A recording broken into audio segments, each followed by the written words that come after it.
make the logical decision to veto SB 3.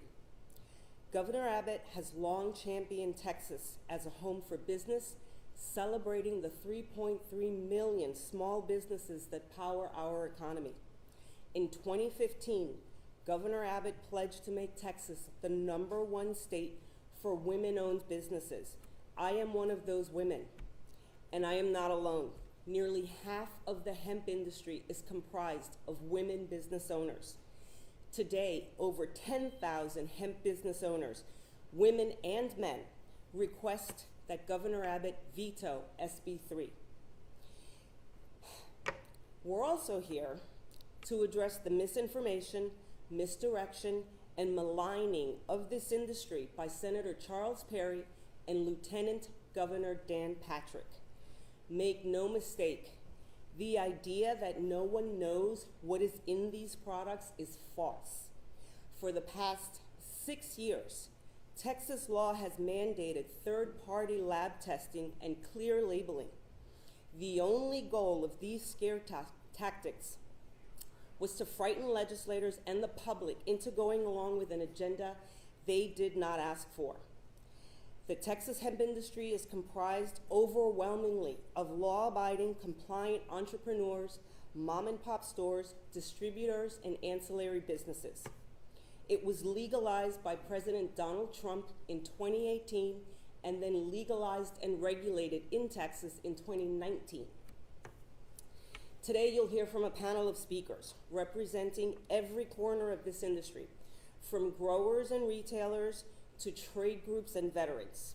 SB 3 violates the very principles Texas prides itself on: small government, individual freedom, and free enterprise. We have over 114,000 petitions and handwritten letters echoing Governor Abbott's heartfelt sentiment from 2021 when he stated, "Don't tread on our personal freedoms." Governor Abbott, we ask that you keep your promise to small businesses, to women entrepreneurs, and to every Texan who values freedom. Please veto SB 3. And now I will introduce Mark Bordas, who is the Executive Director of the Texas Hemp Business Coalition.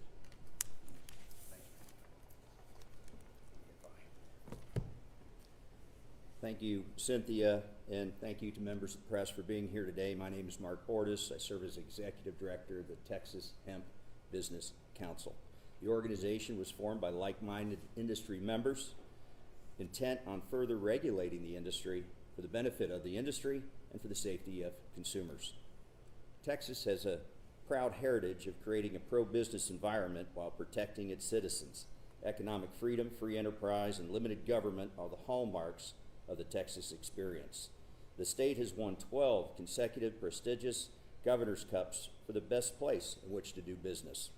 But now we have witnessed an apparent triumph of raw politics over thoughtful policy, individual will supplanting the will of the people, as evidenced by numerous public opinion polls, every major newspaper in the state of Texas, and robust hearings. Hearings, by the way, which began early in the morning and went late into the night in one instance, and in the second case, it went into the next morning. Of course, Texans that chose to testify, over 90% were opposed to Senate Bill 3. So Texas is standing at a critical crossroads, not just for Texas hemp industry, but for the individual rights of all Texans, entrepreneurs, farmers, small businesses, and consumers. Thankfully, there's one stop left in the legislative process, and that is with the CEO of our state, Governor Greg Abbott. The hemp industry is a $10 billion a year enterprise employing over 53,000 Texans, which has grown year over year since its inception in 2018. Who contributes to this level of economic impact? Family farmers, local retailers, processors, many of whom are minority-owned and or veteran-owned small businesses. And as all of our legislative leaders are fond of saying, small business is the backbone of our state's economy. But equally important, let us not forget who else this legislation would harm: consumers. Texans use consumable hemp products for wellness, stress management, sleep and digestive aid, pain relief, and more as legal alternatives to addictive opioids or alcohol.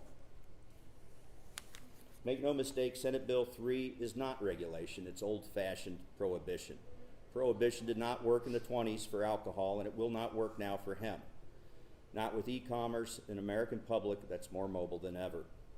Border security and cartels remain chief concerns for Texans. The number one killer of Americans 18 to 45 years old is fentanyl, according to the CDC.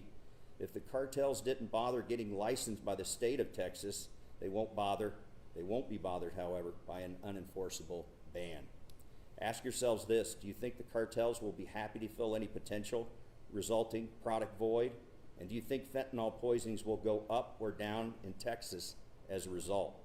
The answer is sadly obvious, at least to most Texans. And so we implore our governor to side with the citizens of Texas, not the pharmaceutical industry or alcohol lobbies, as evidenced by witness lists from the hearings, polls consistently showing Texans strongly prefer regulation to elimination, transcendent of party affiliation, every major paper in the state being opposed to Senate Bill 3, and over 116,000 signatures on petitions, as well as 5,000 handwritten letters from citizens across Texas imploring the governor to veto Senate Bill 3. Thank you.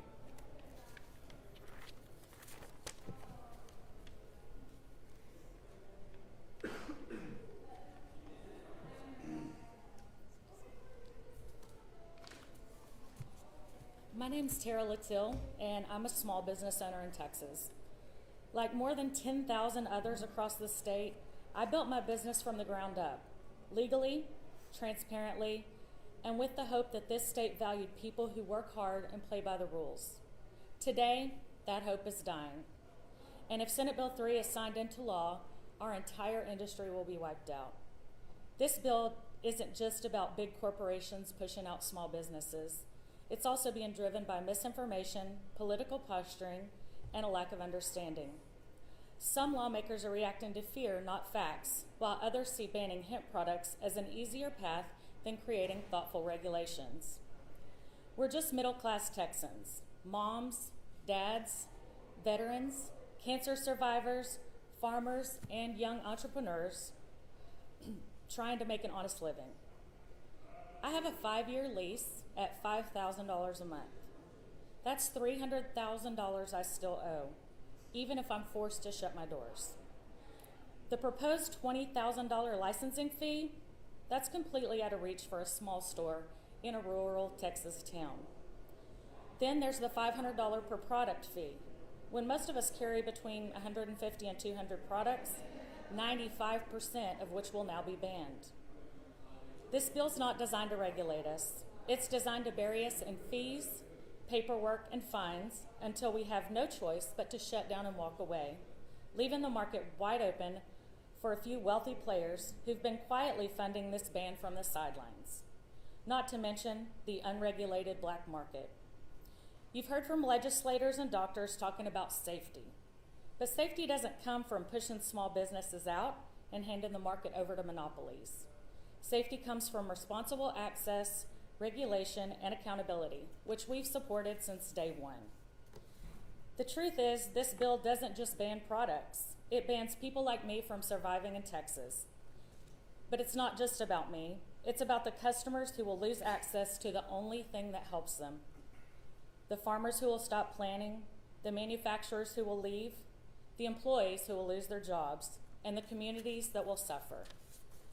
Governor Abbott, we're asking you to veto this bill, not for politics, but for principle. We followed the rules you gave us in 2019. We built businesses under the promise that Texas rewards hard work. We gave people an alternative to pain pills, alcohol, and hopelessness.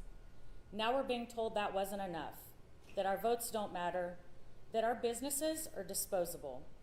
But we're not disposable. We're Texans, and we deserve to be heard, not outspent. Stand with the middle class, stand with the truth, Stand with the people who built this industry, not the ones who bought it. Thank you.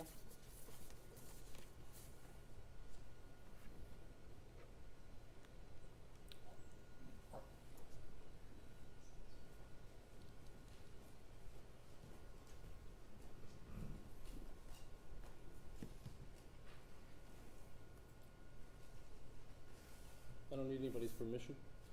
I'm not used to that. Hey everybody, my name is Colton Luther. I'm a 6th generation Texan from Hempstead, Texas. I'm also a entrepreneur, small business owner, and a farmer. And I'm honored to speak here, bring a new face to the new generation of agriculture in Texas, but also speak for farmers out there that are already in the hemp program, and hope to give them a voice so that we don't get overlooked again, as agriculture often does. For the last few years, we've invested millions of dollars and thousands of man hours by developing a foundation and infrastructure to operate in this program. The program that was given to us and encouraged upon us by this exact same legislature that's trying to ban these things.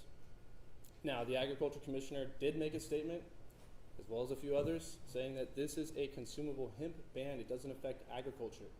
Well, that may be true in this form of the products and the sale. However, if you take away the market that creates the demand that the farmers are upholding,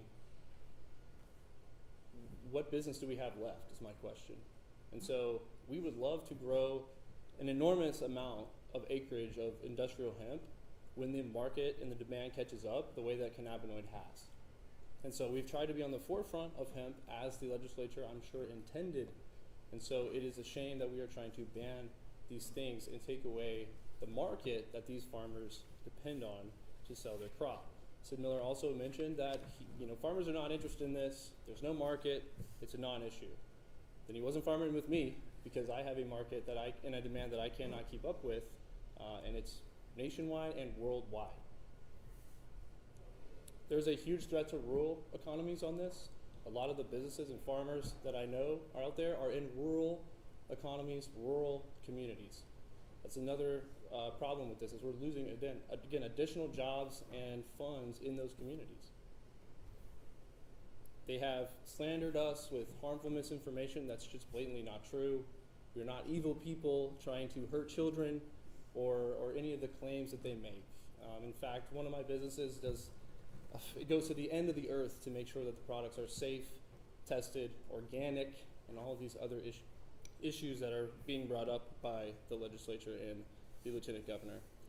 Most importantly here, this is bad policy. This is policy that takes away an entire industry from someone, and it takes away jobs, it takes away money, it takes away a ton of things. There are going to be a ton of devastation from this bill, both physically and mentally to our community as well as economically. And this is just bad policy. That is the number one reason why we should veto this bill. There's no one here fighting for the Wild West. We want regulation. We want sensible guardrails on this industry to protect people, to protect consumers. That's why we're all in this industry in the first place. But banning it is definitely not the answer. This bill is definitely not the answer. And this is bad policy. So farmers out there are uncertain now of the next season. We have people who are the largest grows in America that are actually on pause at the moment, losing money day by day, waiting to make sure that what they grow, what they process, and the transactions they do not land them a felony. So we urge Greg Abbott to veto this bill. It's just bad policy, and we urge you to give us yet another win in Texas agriculture. Thank you all. Good morning, everybody. Thank you for being here. My name is Mitch Fuller. I'm the National and State Legislative Chairman for the VFW Department of Texas, and for this VFW year, I'm the Chairman of the VFW National Legislative Committee. So I go to Washington, D.C. twice a year with the National Legislative Committee. And we want to thank Governor Abbott for his staff meeting with us last week with Commander Walden. I'll bring Commander Walden up here in just a second. Robert Howden and his team met with us, and we appreciate that, and we urge Governor Abbott to please veto Senate Bill 3. Senate Bill 3 will take away hemp-derived consumables, which is an important alternative modality to the opioids and antidepressants that the VA has been negligent in shoving down our throats for the last 25 years. That's the problem. That's the poison. are the opioids. This is a national priority as well. I had the honor of testifying on this very issue in March before Congress with our national commander. Please don't take something away from us that works. Hemp-derived consumables work. More than 158,000 veterans have committed suicide in the last 25 years. 158,000. That was more than were killed in Korea, Vietnam, the Gulf War, every conflict, Iraq and Afghanistan combined.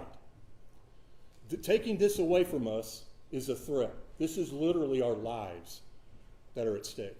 Hemp-derived consumables have helped thousands of veterans in this state, millions across the country, avoid the pharmaceutical cocktail of opioids and antidepressants. One of those 158,000 suicides happened on April 7th, the day that the hearing in the House State Affairs began on Senate Bill 3, and that was an 18-and-a-half-hour hearing. As Mark Bordas said earlier, 90% of the people that testified for that, or testified that evening and that day, two-day hearing, were against Senate Bill 3, and we were part of that. I walked out of the state capitol at 2:30 in the morning. That's how much this means to the VFW. On the same day, April 7th, Mark Miller, a Navy combat veteran, walked onto the grounds of the Audie Murphy VA facility in San Antonio, and he killed himself. He shot himself right there on the spot. And it's because of the opioids. It's because of the antidepressants. Let us choose what works best for us. I personally use these products, and it's not poison. At his press conference last week, which was difficult to watch, which is an understatement, the Lieutenant Governor, that press conference was an embarrassment to the state of Texas. And it was full of lies. And he said, I don't want 20, 30, 40, 50-year-olds getting this. Well, Lieutenant Governor Patrick, I'm 57 years old. I don't need you or anybody in this state to try to say that you're taking care of me. Because no one is suggesting outlawing alcohol, pharmaceuticals, or tobacco, are we? Those are the poisons. Hemp-derived consumables are not poison. They are helping us save our lives and helping us to have productive lives. A lot of talk about taking care of children. I'm a father. I've got two young adult kids. We all take that very seriously. But children also need access to this product. The night of that hearing, April 7th and 8th, before the Senate State Affairs Committee, there were mothers with their children talking about how this benefits them. So Governor Abbott, go back and watch that testimony. Watch that 14-year-old girl and that 16-year-old young girl, one of whom was in a wheelchair, talk about how this benefits them. This is serious. This is serious for us. This was our top priority to oppose this bill. Governor Abbott, please take care of veterans, take care of Texans, take care of small businesses, take care of us, and veto this bill. At this time, I want to bring up Dave Walden. Dave is currently our state senior vice commander for the VFW Department of Texas, and in 5 days he will be our state commander. By the way, I'm an Iraq War veteran. Dave is a veteran of Iraq and Afghanistan. Dave. Good morning. My name is Dave Walden, and I am a U.S. Army vet, served from 2001 to 2012 with multiple combat deployments. I serve today, as Mitch said, as the Texas VFW State Senior Vice Commander, representing over 64,000 veterans in Texas. And I'm here today with one simple message. Governor Abbott, please veto Senate Bill 3. Let me tell you why. Like so many of my fellow veterans, I didn't come home whole. I lived with chronic pain, I lived with PTSD, and I lived with the memories that will never leave. I live with the scars you can see and the ones you can't. And like thousands of us, I went through the government's solution, a never-ending parade of pills, Vicodin, Valium, Tramadol, Neurontin, antidepressants, sleeping pills. The list goes on and on. Those drugs nearly destroyed me. My wife once went to the store, came home with a friend, only to find me 2 blocks from my house, standing on the sidewalk, holding my cane at the low ready like a rifle, completely lost in a fog due to prescription drugs. I didn't know who I was. I didn't know where I was. All this was at a time where I could barely walk. Now the good news, I was moving so slow, I didn't make it that far. I was only 2 blocks from the house. But let's be honest. That's not funny. That's terrifying. That was the moment I realized the so-called solution the government gave me was killing me slowly. This right here, legal hemp-derived consumable THC gummies, brought me back. One man, a Coast Guard veteran, started a company that saved my life and the life of thousands of other veterans in Texas and across the country. I'm not going to call him out by name, but he's here today and he knows who he is. These gummies are clearly labeled, right there on the back. Safe, regulated, and effective. Since 2018, I haven't touched a single opioid or any of the other drugs that I mentioned above. I've rebuilt my life. I've become a better leader, a better husband, a better father, and ultimately a better man. But now Senate Bill 3 wants to turn this into contraband. It wants to turn me and thousands of other veterans into criminals for choosing an alternative that works for us. And if that hypocrisy wasn't bad enough, let's talk about the false narrative these politicians are spinning. We've seen Lieutenant Governor Patrick and them stand up and paint this as a fight to protect children, but that is not the truth.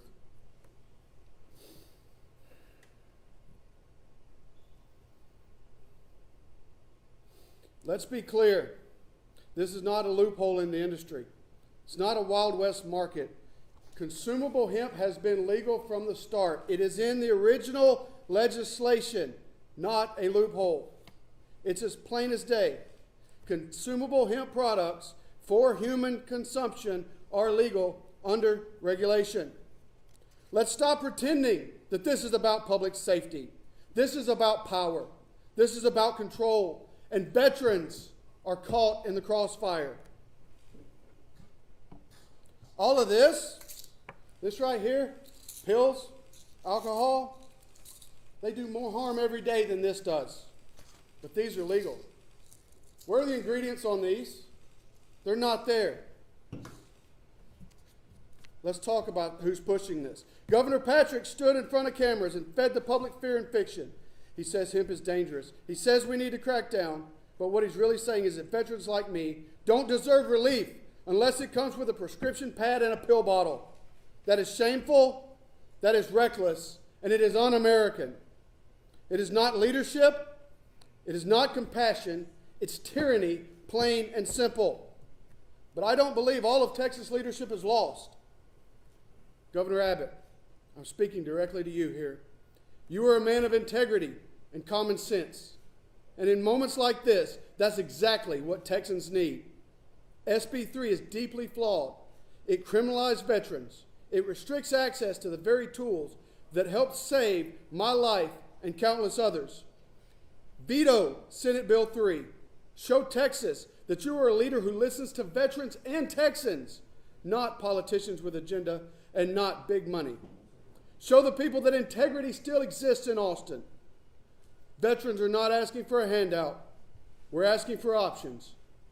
For the freedom we fought to protect. For common sense over politics. And most of all, we're asking that you not make us criminals. Veto Senate Bill 3. Do it for every veteran who just wants to live in peace. Do it for the Texan who wants to be present, not numb. Do it because it's right. Thank you.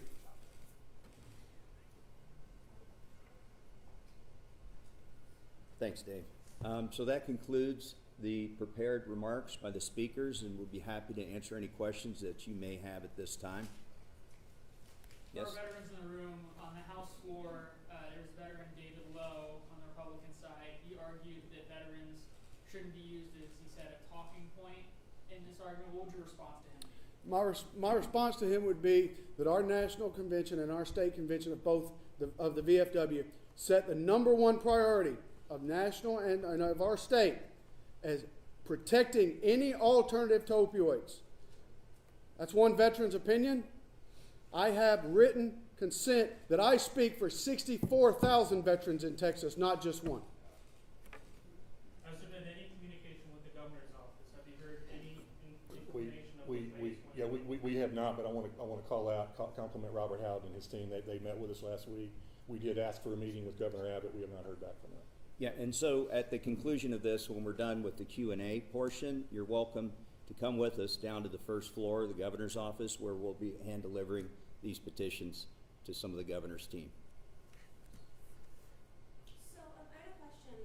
Folks in lawmakers in Texas yesterday also expanded the compassionate use program, and they pointed to that as an alternative for folks if these THC products, the ban is signed into law.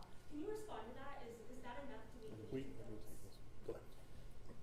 So let me respond just from the veteran standpoint, if you will. Let me find my little baggie here.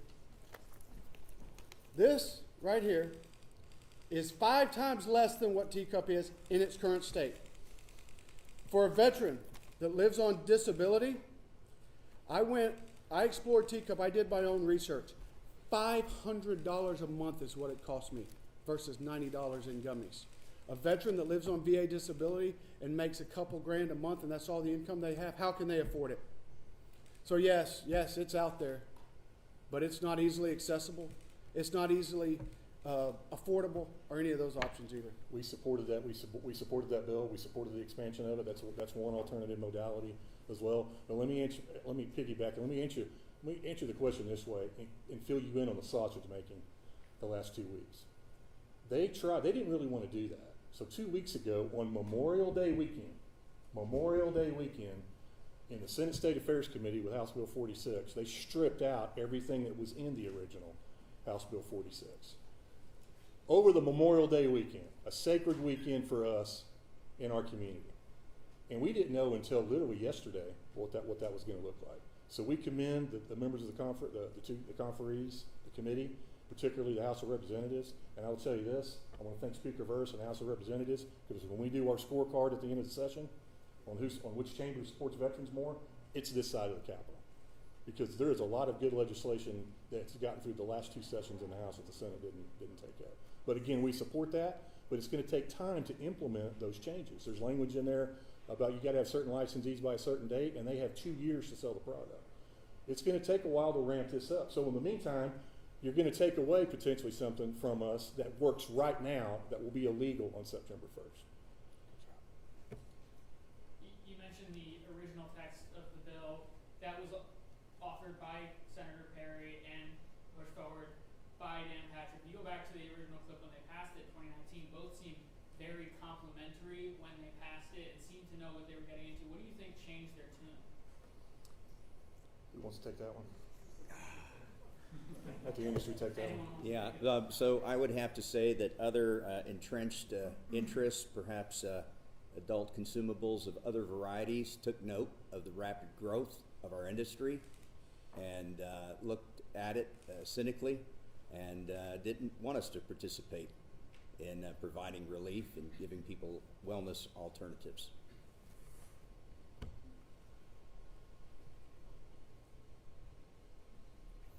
I guess kind of piggybacking on my earlier question too, with that teacup expansion, they pointed to, you mentioned the cost of those products at $500 versus $90. Supporters, so some folks in their arguments said, okay, by allowing for overnight storage and by creating more licensees, that will create competition and drive the prices down for these products. Does anyone have a response to that argument? Sure. And again, the VFW supports teacup as well. But let me just say, it's going to take time. It's going to take time. To Mitch's point, every day that a veteran has to stay on opioids is one day closer to pushing them to the brink. I was so scared over Memorial Day weekend because of the verbiage in there about going on to opioids. You heard my story. Were they going to force me back onto opioids was my question, right? I wasn't going to do it, so what was that going to leave me? So yes, to your point, teacup expansion, we support it, but it's going to take too long. We're going to hold them to it too. I just wanted to address a couple of things that were brought up just now. Mitch referenced the shenanigans that happened the past couple of weeks that got HB 46 passed. But let's talk about what happened during SB 3. SB 3 was used as a cudgel for people. So the lieutenant governor held funding for children. They held funding for children hostage, they held veterans hostage, and beat legislators over the head until they passed SB 3. That is not good policy. That is straight up politics and power. The teacup program can be what it is, but I will tell you, for those of you who don't know, Texas has a very limited medical marijuana program. And even with this expansion, you have right now one company that has 70% of the market that employs 20 or 30 people versus 53,000 people that will be put out of business. This is an example of the government picking winners and losers in business. This is an example of a state-sponsored monopoly, because that is what it is. The state decides who can compete in the teacup program and who cannot. Hemp is a direct competitor. It is a federally legal product that competes with federally illegal marijuana in this state. And that seems to be getting passed over. So Senator Perry, Charles Perry, Lieutenant Governor, are pushing state-controlled monopolies of federally illegal substances over a vibrant 6-year legitimate industry signed into law by President Trump in 2018 and then legalized and regulated in Texas by them in 2019. Question for any of the industry leaders up here. We're coming up, if this is signed into law, I know right now the veto effort's in full force, but September 1st is rapidly approaching. How are companies preparing for that shift if it should go through? I think companies are looking at their options. They're exploring what they can do and what they can't do. I do know that many companies will move out of this state. That is not a free state. It is not a business-friendly state if this goes through. And if they move out, I will help them pack their trucks. And, Colton, maybe you could speak to the implications for farmers.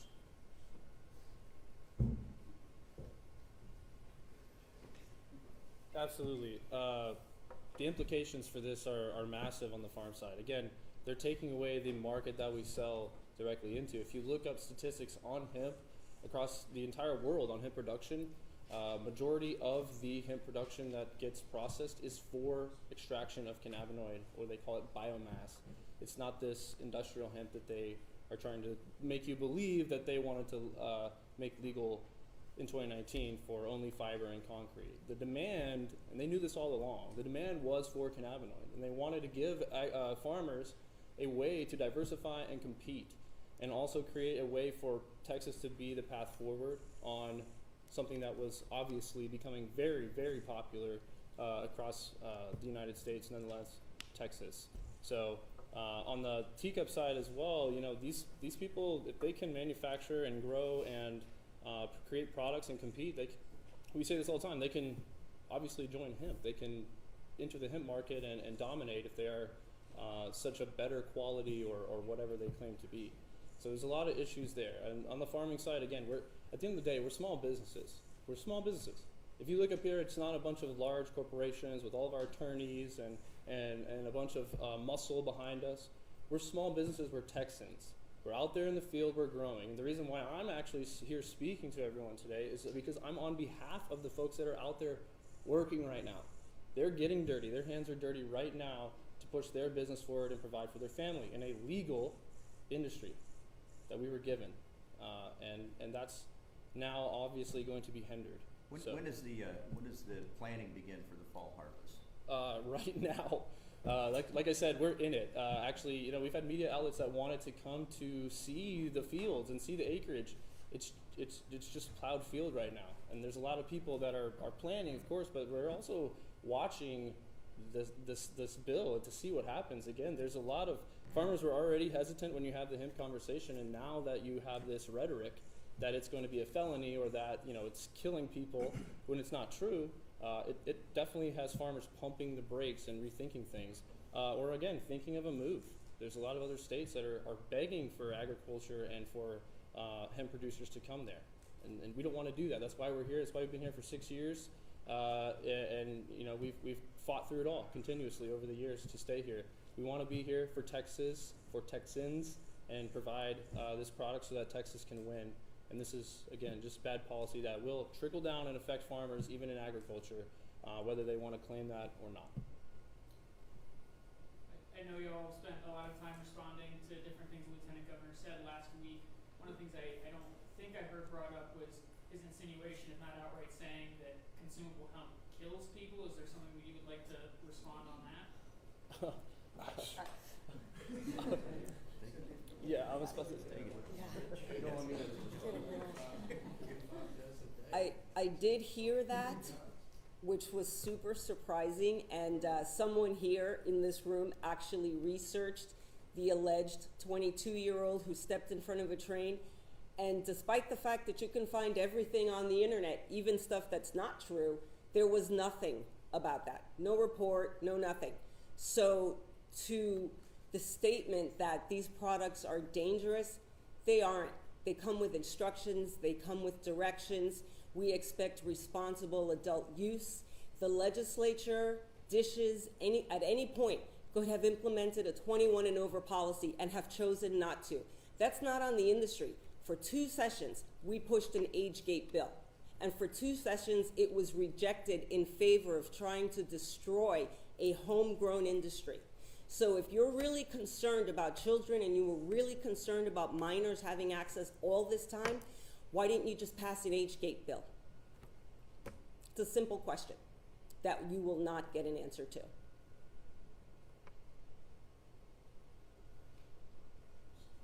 Any more questions? Yes, sir.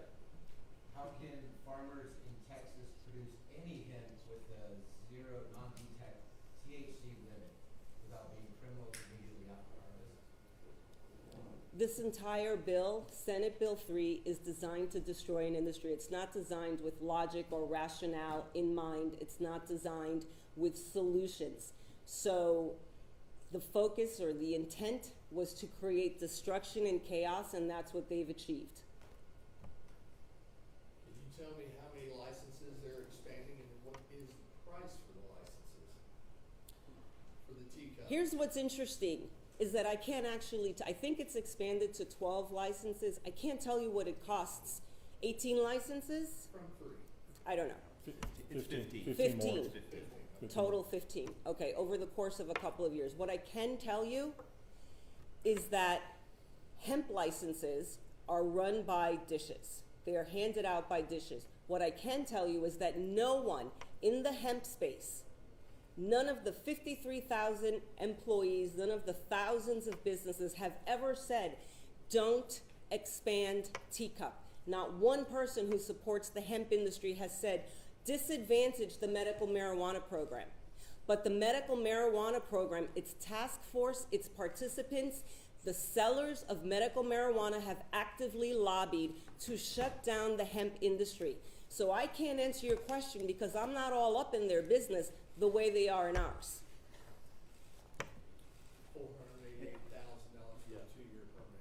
Well, yeah, and it's interesting to note that our state is not the only state that's gone through this. Just last year, the state of Florida passed similar legislation, and Governor DeSantis had to come to the rescue and kill it, recognizing small business to be the backbone of the economy. Yes, ma'am. Some industry leaders I talked to actually think the 53,000 number is an underestimate when accounting for packaging and design companies or security personnel that work in cannabis shops. Does anyone have maybe a more accurate number of how this bill would destroy the industry and maybe collateral? That's an average based on a survey that was done, an economic impact survey that was done. Every company in the state, there was no time to interview every single company in the state. So that's an average, but I would quadruple that number and I would increase it further when I added in all the ancillary businesses like delivery companies and packaging companies and printing companies, insurance companies, credit card processing companies, payroll companies. So there are a lot of businesses that will be affected adversely by this. There will be a cascading ripple effect. Retailers will close their doors, distributors will close their doors, small businesses like the ones I mentioned just now will also close their doors. There will be a cascading effect when people can't pay their mortgages. The state will start paying out tens of thousands of unemployment claims because the state put them out of business, so they should pay for them, which is why we asked Governor Abbott to veto this. The impact of it's like throwing a pebble into a lake, watching the ripples go out. The unintended consequences or the intended consequence of shutting down an industry and seeing but the actuality of what will happen, the businesses that will close down, the devastation, the loss. We're talking, I mean, let's go back to the veterans. I'm not a veteran. I support veterans. I'm grateful to them for their service. The idea that someone committed suicide on the same day they were debating taking these products away from everyone, including veterans, is disgusting. It's heartbreaking, and it's appalling that anyone even proceeded with this. So, to your answer, there are a lot of other companies, people, and industries that will be impacted by this. Thanks, Cynthia. We probably have time for just one more quick question. Then we have to clear the room in anticipation of the House meeting on the floor. So if there's maybe one more question, we're happy to field it at this time. What are the, I assume because of the proximity that New Mexico and Oklahoma, are they just waiting to pick up the take? Absolutely. Failure? They'll fill the void. I mean, that's the best case scenario. We also have cartels that are looking for, the other legal states picking up this demand would be the best case scenario, because the worst case would be cartels, the black market, illicit drug dealers. Those people do not check IDs. They do not test products. They do not care about the people here at all. So, and again, like we, as a producer, we hear these stories from veterans about how it's changed their life. Everyday average Texans about how these products changed their lives for the better. We're not pummeled with the negative. Never heard the negative, only the positive. And so we hope to keep doing that to protect people from things like that overflow into cartel and black market land where nobody wants to be. We've spent a lot of time fighting that. Thanks. All right, at this time, we're going to have to conclude. I want to remind you that we are going to deliver these petitions, handwritten letters, to the governor's office on the first floor if you'd like to join us there. If not, thanks for coming out. One other thing, I want to call your attention to this placard over on the right side with the QR code that will take you to the petition. And as you can see on the left side over there, we're at about 117,000.